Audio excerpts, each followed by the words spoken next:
A lot of people ask if there are any side effects from getting a chiropractic adjustment.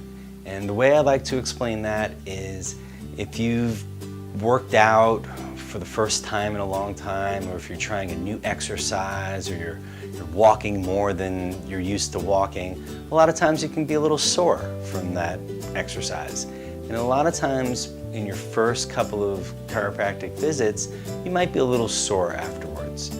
Most of the time, once you get used to that, that wears off, and it always feels good to get future chiropractic adjustments.